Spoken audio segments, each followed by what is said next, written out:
오늘 아침 우리에게 주시는 하나님 말씀은 마태복음 24장 1절로 14절의 말씀입니다.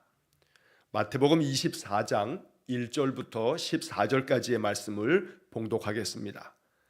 예수께서 성전에서 나와서 가실 때에 제자들이 성전 건물을 둘을 가리켜 보이려고 나오니 대답하여 이르시되 너희가 이 모든 것을 보지 못하느냐?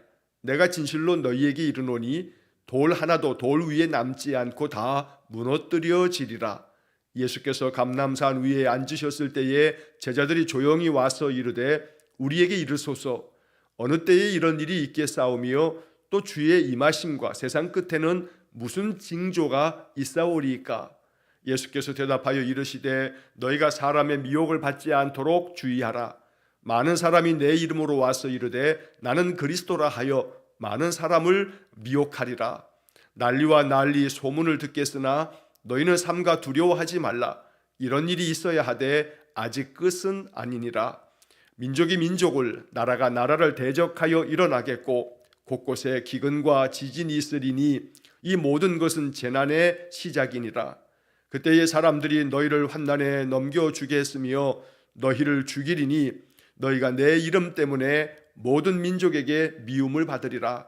그때에 많은 사람이 실족하게 되어 서로 잡아주고 서로 미워하겠으며 거짓 선지자가 많이 일어나 많은 사람을 미혹하겠으며 불법이 성함으로 많은 사람의 사랑이 식어지리라. 그러나 끝까지 견디는 자는 구원을 얻으리라. 이 천국 복음이 모든 민족에게 증언되기 위하여 온 세상에 전파되리니 그제야 끝이 오리라. 아멘.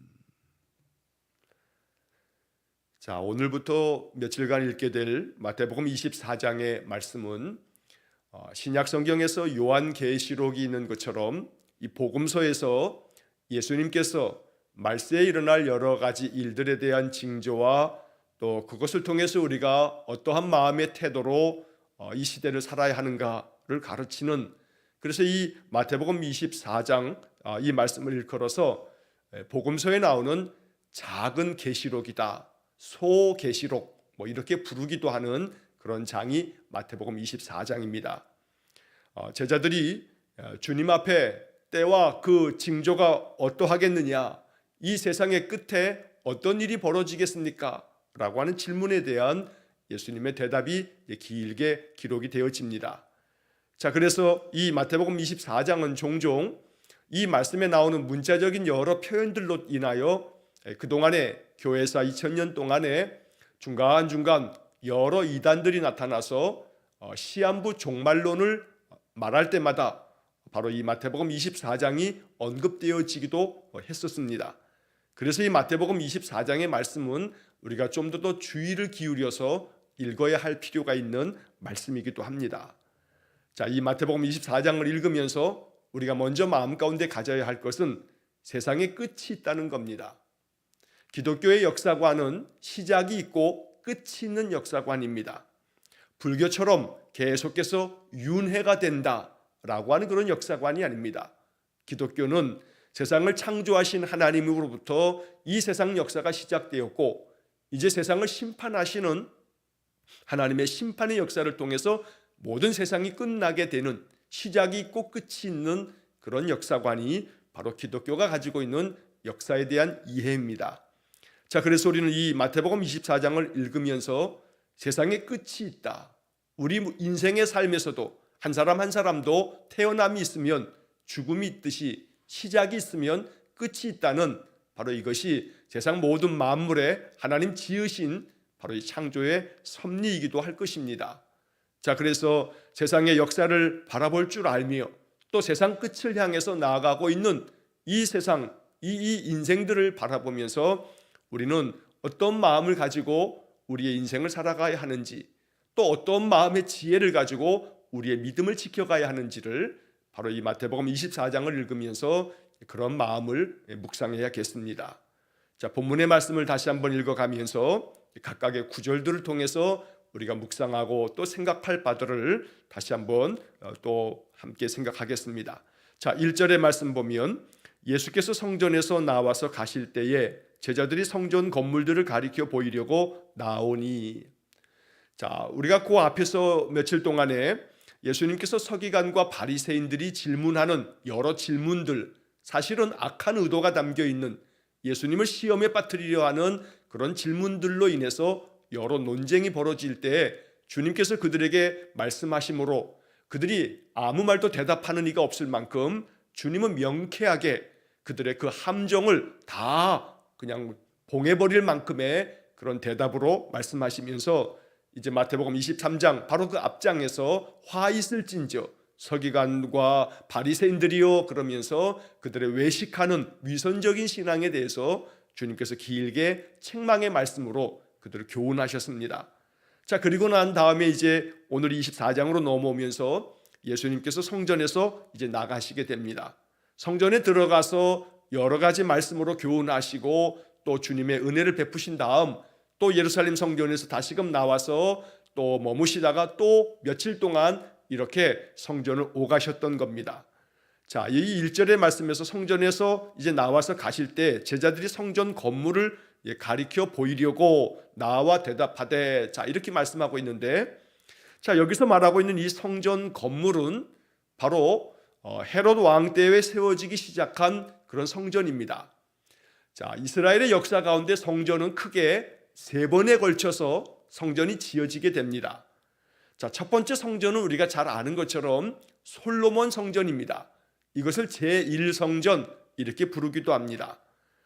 자, 이 솔로몬 성전은 다윗이 그렇게 짓고 싶어 했던 그 성전, 그러나 하나님께서 다윗에게는 허락지 아니하시고 이제 솔로몬 왕 때에 하나님의 성전이 아주 화려하고 영광스럽게 지어졌습니다.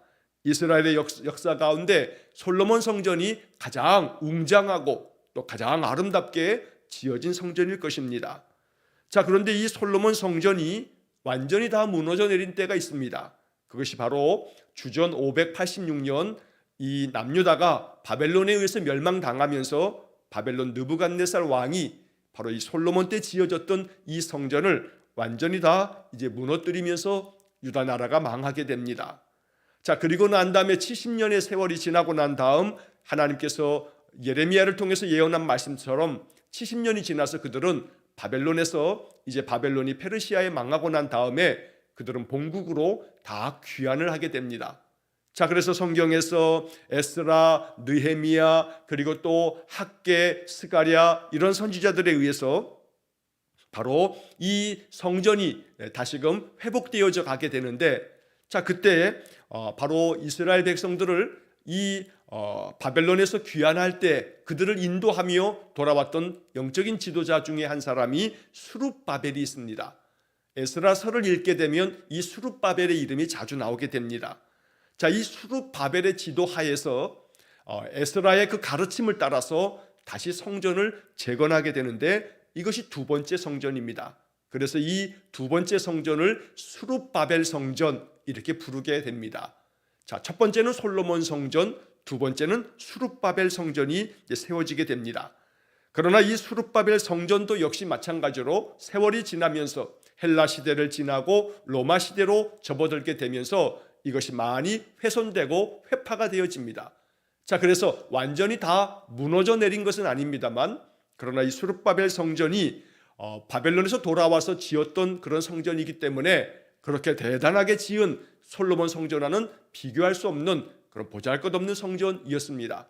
자, 그래서 세월과 함께 헬라와 로마 제국이 다 지나가면서 이 유다 땅도 많이 식민지 상태를 겪어왔기 때문에 많이 훼손되어진 이 성전, 이 스룹바벨 성전을 다시 한번 신축하게 되어지는데 여러 가지로 다시 그 있던 자리를 개축해서 새롭게 지어지는 그런 성전이 바로 세 번째 성전 헤롯 성전이 됩니다. 자, 헤롯 대왕세부터 시작되어진 이 성전을 지어가는 시간이 사실은 상당히 오래 걸렸습니다. 역사학자들에 의하면 주전 19년부터 또 주후 63년까지 거의 한 82년 동안에 이 헤롯 성전이 계속 지어져 가고 있었다라고 이렇게 보기도 합니다. 그러니까 예수님 당시에도 이 헤롯 성전이 계속돼서 지어져 가고 있는 그런 상태였던 겁니다. 자, 그러다 보니 이 헤롯 성전 세 번째 지어진 성전은 사실은 굉장히 웅장하게 지어졌던 겁니다.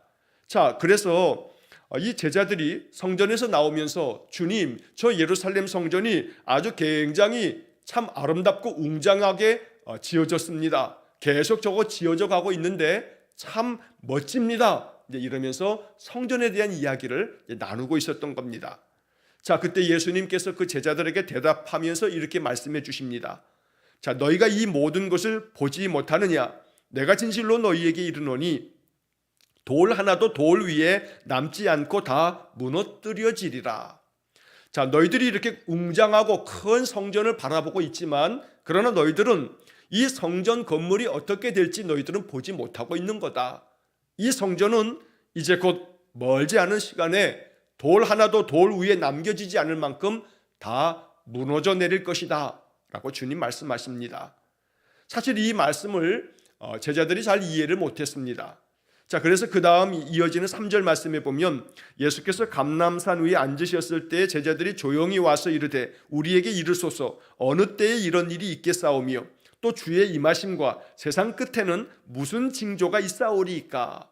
왜 이렇게 제자들이 주님께 묻냐 하면 주님께서 저 웅장하게 지어지고 있는 저 성전이 돌 하나도 돌 위에 남아있지 않을 거다. 그러니까 다 무너져 내릴 거다 하는 이 말씀이 또다시 전쟁으로 인해서 또다시 이 세상이 다시금 참으로 여러 난리가 나거나 아니면 하나님께서 이 세상이 이제 끝나는 건가 라고 하는 그런 생각 속에서 그런 일이 언제 이루어지겠습니까? 라고 이렇게 제자들이 질문하고 있는 겁니다.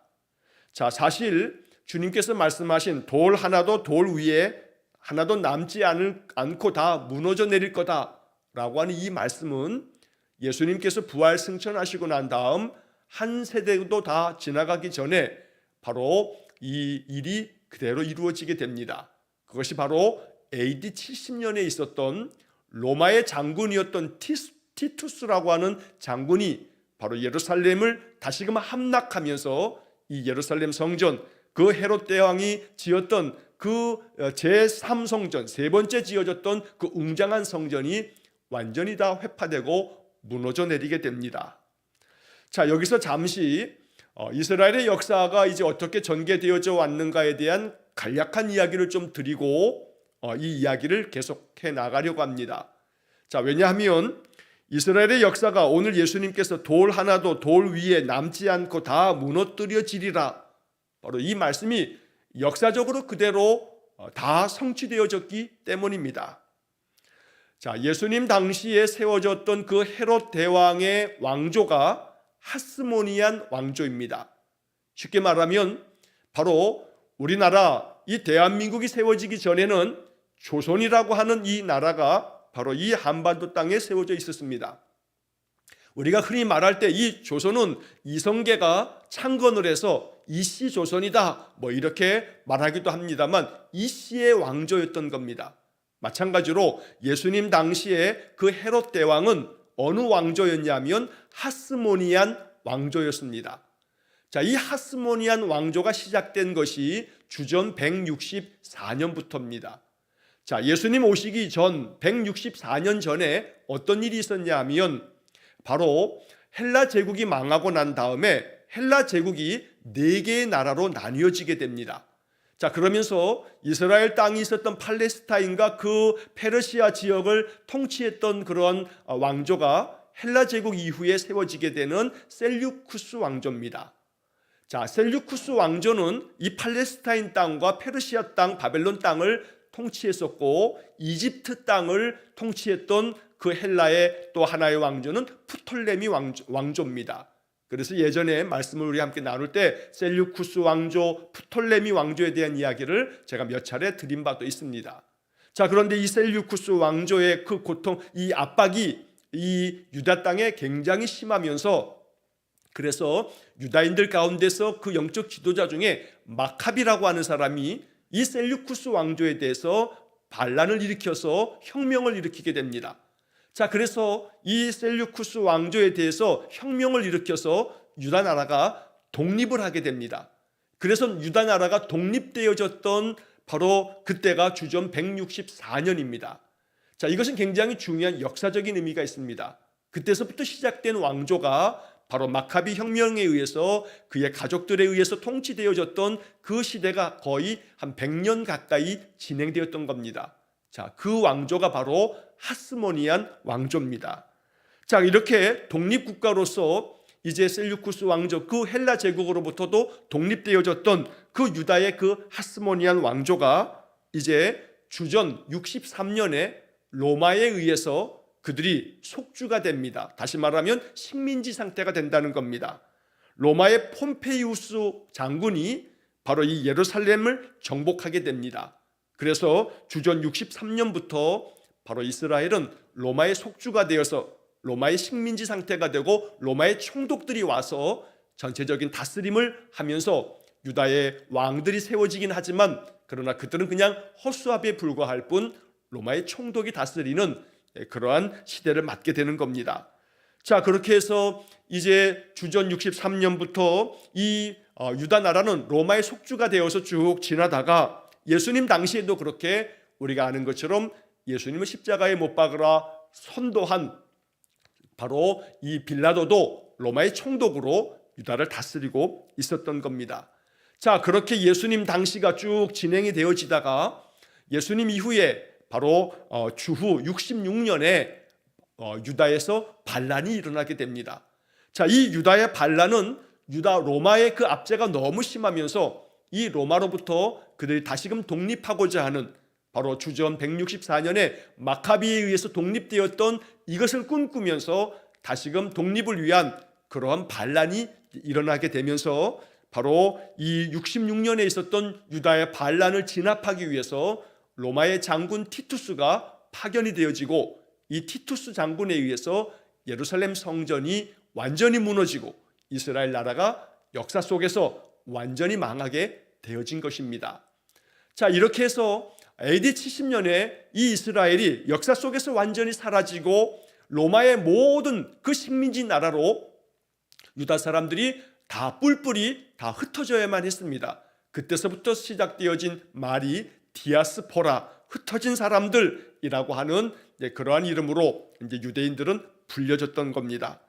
자, 그렇게 되어지다가 이제 거의 한 1900여 년이 거의 가까이 지난 다음에 1948년에 이스라엘 나라가 다시금 나라로서 재건하게 되는 겁니다. 이것이 이스라엘 나라의 전체적인 그러한 역사의 흐름입니다. 자, 왜 이 말씀을 드리냐 하면 돌 하나도 돌 위에 남지 않고 다 무너뜨려지리라. 바로 이 말씀이 예수님 말씀 그대로 AD 70년에 그렇게 이루어져서 나라가 역사 속에서 완전히 사라지는 그런 운명에 처해졌던 겁니다. 성경의 모든 말씀들이 하나님이 진리 가운데 세우신 말씀이기 때문에 하나님이 이 말씀을 하나씩 하나씩 이루어 가십니다. 우리 인간들이 다 깨닫지 못할 뿐 하나님께서는 성경에 감동되어진 이 약속의 말씀대로 세상 모든 역사를 주관하고 계신다는 것을 우리가 알아야 됩니다. 그래서 이제 이후에 나오게 되는 여러 이 주님께서 말씀하시는 계시록 같은 이 세상 끝에 이루어질 여러 징조와 또 일어날 일들에 대해서 우리가 정말로 마음 깊이 이 말씀들을 또 묵상할 수 있어야겠습니다. 자, 이렇게 해서 제자들이 조용히 주님께 묻습니다. 어느 때에 이런 일이 있겠습니까? 어느 때에 이러한 징조가 나타날 것이며 어떤 징조가 있을 것입니까? 주님이 임하심과 또 그 세상 끝에는 무슨 징조가 있겠습니까? 라고 물을 때에 이제 주님께서 제자들에게 하나씩 하나씩 이제 여러 가지를 말씀해 주십니다. 자, 첫 번째로 예수님의 대답은 오늘 본문의 4절의 말씀에서 너희가 사람의 미혹을 받지 않도록 주의하라. 많은 사람이 내 이름으로 와서 이르되 나는 그리스도라 하여 많은 사람을 미혹하리라.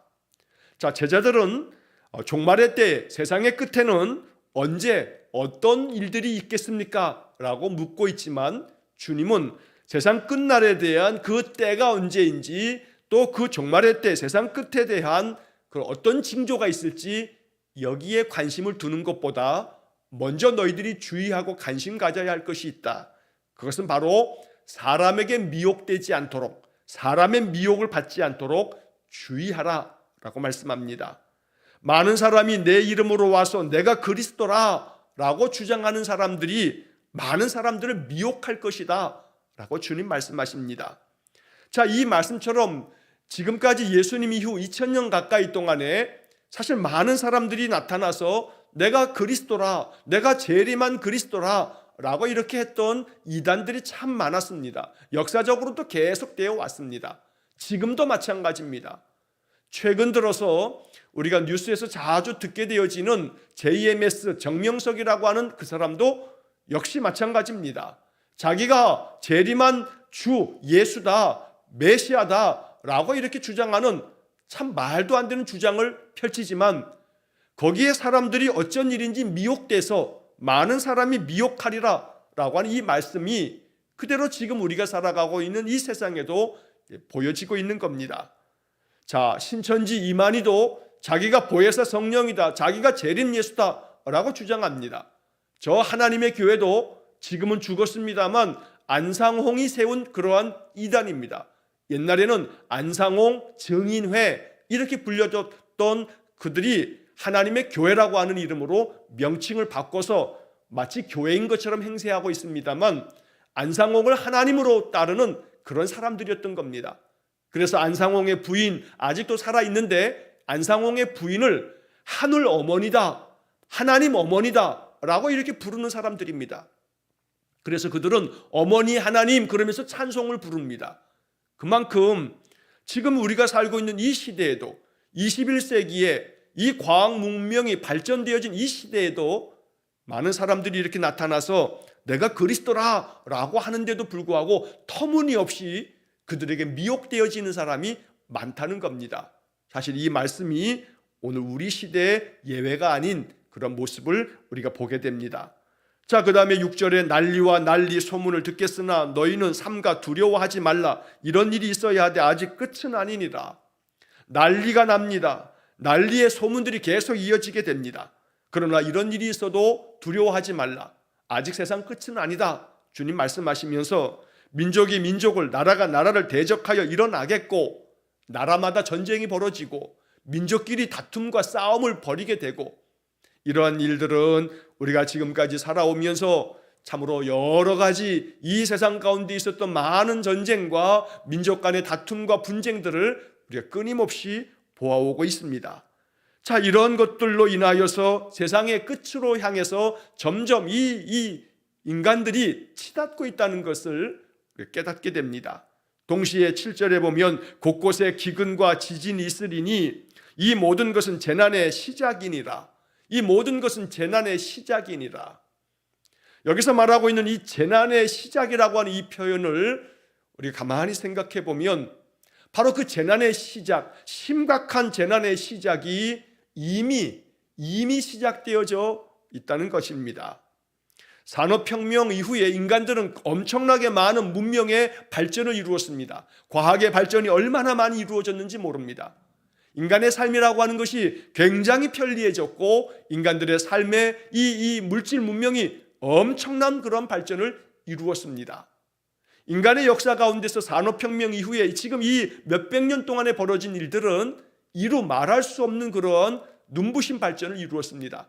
그러나 문제는 이렇게 인간 한 종, 바로 이 땅에는 많은 생명체들이 살고 있지만 바로 이 인간들만을 위한 세상인 것처럼 인간들이 가지고 있는 탐욕은 끊임없이 더 많은 탐욕을 향해서 치닫다 보니 이제 우리가 부메랑처럼 돌아오는 많은 재난에 이제 우리는 맞닥뜨리고 있는 것입니다.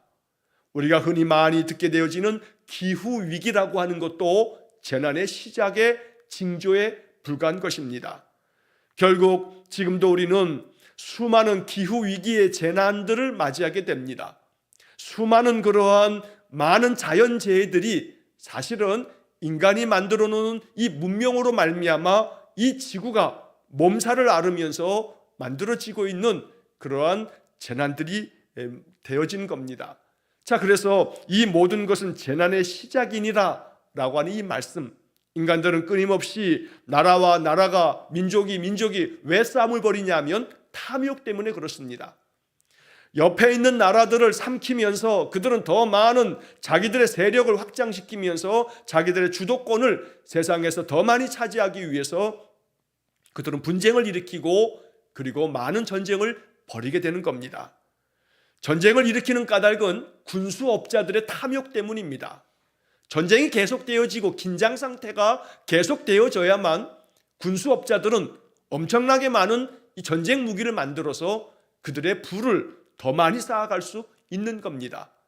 나라와 나라가 왜 평화를 원치 않느냐 하면 다들 평화를 원한다 하지만 계속 분쟁 상태가 그런 분쟁의 긴장을 계속 만드는 이유는 사실은 많은 정치적인 이유 때문에 그렇습니다. 또 그 정치적인 이유라고 하는 것은 많은 로비스트들에 의해서 군수업자들의 그 로비에 의해서 계속된 긴장 상태를 전 세계적으로 이렇게 만들어 놔야 그래야 자기 나라의 많은 그 군수업자들에 의해서 만들어진 정치 권력들이 힘을 발휘할 수 있기 때문에 그런 겁니다. 한마디로 그냥 이야기하면 인간의 탐욕이 결국은 이 세상을 평화롭지 못하게 만드는 그러한 재난의 시작으로 재난을 향해서 계속해서 나아가고 있는 것입니다. 자, 그 다음에 이어지는 말씀에 보면 그때의 사람들이 너희를 환난에 넘겨주겠으며 너희를 죽이리니 너희가 내 이름 때문에 모든 민족에게 미움을 받으리라. 그때에 많은 사람이 실족하게 되어 서로 잡아주고 서로 미워하겠으며 거짓 선지자가 많이 일어나 많은 사람을 미혹하겠으며 불법이 성함으로 많은 사람의 사랑이 식어지리라.